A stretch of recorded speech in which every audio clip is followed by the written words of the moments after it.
खबर बहुत दिलचस्प है दोस्तों। फिल्म एजेंसी पिंक विला की इस खबर के मुताबिक सलमान खान ने 2 करोड़ की बुलेट प्रूफ गाड़ी खरीदी है। और मुझे आपको बतलाने की जरूरत नहीं क्यों, क्योंकि अभी कुछ ही दिनों पहले उनके दोस्त बाबा सिद्दीक को मौत के घाट उतार दिया था गैंगस्टर्स ने, शूटर्स की गोली ने। और आरोप किसी और पर नहीं, इस व्यक्ति पर लगा जो गुजरात के साबरमती जेल में बंद है, लॉरेंस बिश्नोई। सबसे बड़ी बात और सबसे पहली बात, अगर पिंक विला की यह खबर सच्ची है तो इसके खासे मायने हैं दोस्तों। यह बतलाता है कि सलमान अपनी जान माल की सुरक्षा को लेकर चिंतित हैं, वरना इस वक्त 2 करोड़ की एक बुलेट प्रूफ गाड़ी खरीदने की वजह क्या हो सकती है। यही नहीं, उनके पिता सलीम खान भी सामने उभर कर आते हैं और एबीपी न्यूज को एक इंटरव्यू में कहते हैं कि उनके बेटे ने काले हिरण का शिकार ही नहीं किया। एबीपी न्यूज को यहां पता होना चाहिए कि सलमान खान को काला हिरण के शिकार में 5 साल की सजा मिल चुकी है, 10,000 रुपए का जुर्माना है। 1998 में हम साथ साथ हैं कि शूटिंग के दौरान यह घटना हुई थी। अगर यह काम सलमान खान ने नहीं किया तो किसने किया? इस बात को लेकर स्पष्टीकरण देना चाहिए सलीम खान साहब को। मुझे बहुत अचरज हो रहा है एबीपी न्यूज के इस रवैये पर। क्या एबीपी न्यूज एक गैंगस्टर के हाथों में खेल रहा है? सबसे बड़ी बात, जब यह मामला सेटल हो चुका है अदालत के सामने, तो एबीपी न्यूज सबसे पहले सलीम खान साहब का इंटरव्यू करता है। उसके बाद वो बिश्नोई समाज के पास जाता है, जो सलीम खान और सलमान खान के खिलाफ बयान देते हैं। यह करने का अर्थ क्या है, मैं समझ नहीं पा रहा हूं। जब खुद लॉरेंस बिश्नोई इस वक्त जेल में बंद है, तो क्या उसकी धमकियों को इस तरह से ग्लोरीफाई करना सही है? आपको याद है दोस्तों, यही एबीपी न्यूज था जिसने लॉरेंस बिश्नोई का जेल के अंदर से इंटरव्यू किया। अजीबोगरीब बात है ना कि लॉरेंस बिश्नोई जेल के अंदर बैठ के एबीपी न्यूज को भी इंटरव्यू दे देता है। और यही नहीं दोस्तों, एक पाकिस्तानी गैंगस्टर के साथ भी लॉरेंस बिश्नोई की बातचीत जो है वो सामने उभर कर आई। इधर पिंक विला कह रहा है कि सलमान खान ने बुलेट प्रूफ गाड़ी खरीदी, वहीं दूसरी तरफ दैनिक जागरण की एक खबर सामने उभर कर आई है जिसे भड़काऊ कहा जा सकता है। खबर के मुताबिक लॉरेंस बिश्नोई की धमकियों का सलमान खान पर कोई असर नहीं पड़ा, सिकंदर की शूटिंग बदस्तूर जारी है। दैनिक जागरण क्या कहता है आपके स्क्रीन पर। सिकंदर की नहीं रुकेगी शूटिंग। सलमान खान को जान से मारने की मिल रही धमकियों के बीच कयास लगाए जा रहे थे कि शायद उनकी अपकमिंग फिल्म सिकंदर की शूटिंग पर असर पड़ सकता है, लेकिन शायद ऐसा नहीं होगा। सलमान खान धमकियों से डरने वाले नहीं हैं। वो टाइट सिक्योरिटी के बीच एक्शन थ्रिलर मूवी सिकंदर की शूटिंग करेंगे। फिल्म की शूटिंग मुंबई की जगह कहीं और होने वाली है, जिसकी जानकारी सिर्फ कुछ लोगों को ही पता होगी। अब दिलचस्प बात यह है कि अगर आप दैनिक जागरण की इस खबर की भाषा पर निगाह डालें तो यह काफी भड़काऊ है। क्या दैनिक जागरण यह उम्मीद कर रहा है कि एक धमकी के चलते सलमान खान और पूरी फिल्म इंडस्ट्री अपने घर में बैठ जाएं? आखिर दैनिक जागरण कहने की क्या कोशिश कर रहा है? मैं फिर से लौटना चाहूंगा पिंक विला की इस खबर की ओर।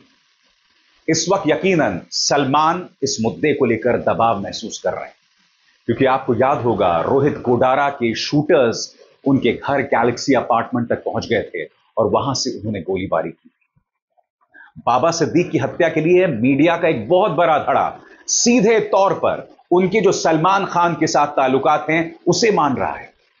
मगर कुछ और थ्योरीज हैं जो इस वक्त चर्चा में आ रही हैं, क्योंकि हमें नहीं भूलना चाहिए कि बाबा सिद्दीक का सीधा हाथ स्लम डेवलपमेंट को लेकर था, यानी झुग्गी झोपड़ी के पुनर्वास को लेकर था।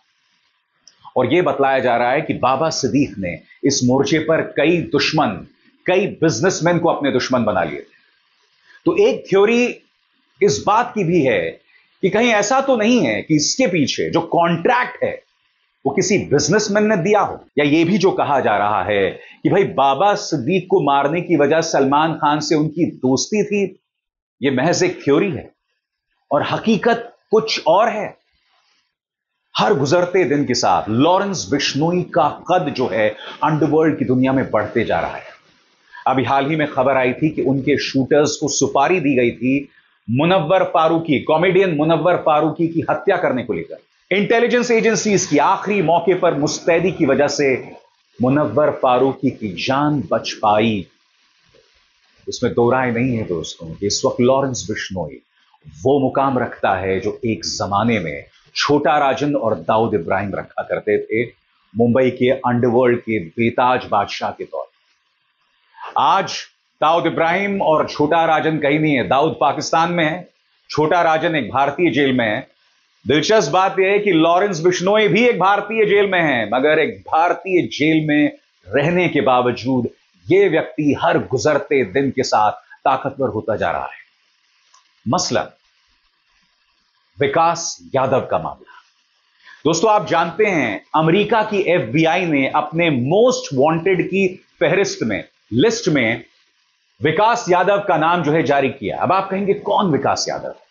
दोस्तों, विकास यादव के बारे में दो चीजें सामने उभर कर आ रही हैं। पहली बात, यह रॉ का एजेंट था, भारतीय गुप्तचर एजेंसी रॉ का एजेंट था। दूसरी बात, अभी हाल ही में दिसंबर में उसे गिरफ्तार किया गया था फिरौती वसूली को लेकर। रोहिणी में एक व्यवसायी है, उसे धमकाया था विकास यादव ने और उसके बाद उसे जेल में जाना पड़ा था और फिर यह रिहा हो गया। और दिलचस्प बात यह है दोस्तों, अमेरिका ने भारत को बताया था कि विकास यादव ने भारत में निखिल गुप्ता नाम के एक व्यक्ति को हायर किया, यानी कि उसे सुपारी दी। इसका मकसद था खालिस्तानी गुरपतवंत सिंह पन्नू को मौत के घाट उतारना। और सबसे दिलचस्प बात यह, विकास यादव के भी जो लिंक्स हैं वो लॉरेंस बिश्नोई गैंग से जुड़ रहे हैं। यहां पर गुरपतवंत सिंह पन्नू जो कि एक खालिस्तानी है, उसे मौत के घाट उतारने की साजिश रची जाती है। अमेरिका यह आरोप लगा रहा है कि उसमें विकास यादव नाम का शख्स है जो कि रॉ का एक एजेंट है। सबसे बड़ी बात, और यह बहुत बड़ी बात है, अगर वाकई भारत इसे अंजाम दे रहा था तो ये किस तरह की हल्की कार्रवाई है? आप इसे अंजाम दे भी रहे थे और आप पकड़े भी गए। इससे देश का नाम कितना खराब हो रहा है। मैं समझना चाहता हूं, क्या इस मुद्दे को लेकर राष्ट्रीय सुरक्षा सलाहकार अजीत डोभाल से सवाल किए जाएंगे कि आखिर हम इस मुकाम तक कैसे पहुंचे? भारत और कनाडा के बीच में तनाव है, मगर पूरी दुनिया इस वक्त कनाडा के साथ, अमेरिका उनके साथ है ही। अमेरिका ने स्पष्ट कर दिया अपने एक बयान में, उन्होंने कह दिया है कि बहुत चिंताजनक बात है और हम कनाडा के साथ हैं। ब्रिटेन कनाडा के साथ है, ऑस्ट्रेलिया कनाडा के साथ है, न्यूजीलैंड कनाडा के साथ है। और सबसे बड़ी बात, गुरपतवंत सिंह पन्नू के मामले में भारत को चुपचाप एक दल भेजना पड़ा अमेरिका। भारत को यहां पर भी लाल आंख दिखानी चाहिए थी, अमेरिका को लाल आंख दिखानी चाहिए थी कि बगैर सबूत के आप ये बातें क्यों कर रहे हो। भारत ने यहां पर कोई लाल आंख नहीं दिखाई जिस तरह से वो कनाडा को दिखा रहे हैं। कनाडा को वो कह रहे हैं इस बात को लेकर कि भाई आपके पास कोई सबूत नहीं है, सिर्फ इंटेलिजेंस एजेंसीज के आधार पर, उनकी खबरों के आधार पर आप ये आरोप लगा रहे हैं। मगर सबसे बड़ी बात, भारत क्या ये मान रहा है कि गुरपतवंत सिंह पन्नू की हत्या की साजिश जो रची जा रही थी उसमें उसके अपने रॉ एजेंट्स कहां थे? ये पूरा मामला कितना गड्ढमड बन गया है दोस्तों, जिसमें रॉ, लॉरेंस बिश्नोई, भारत सरकार, अमेरिका, कनाडा, गुरपतवंत सिंह पन्नू, हरदीप सिंह निज्जर, सब किसी ना किसी तार से जुड़े हुए दिखाई दे रहे हैं।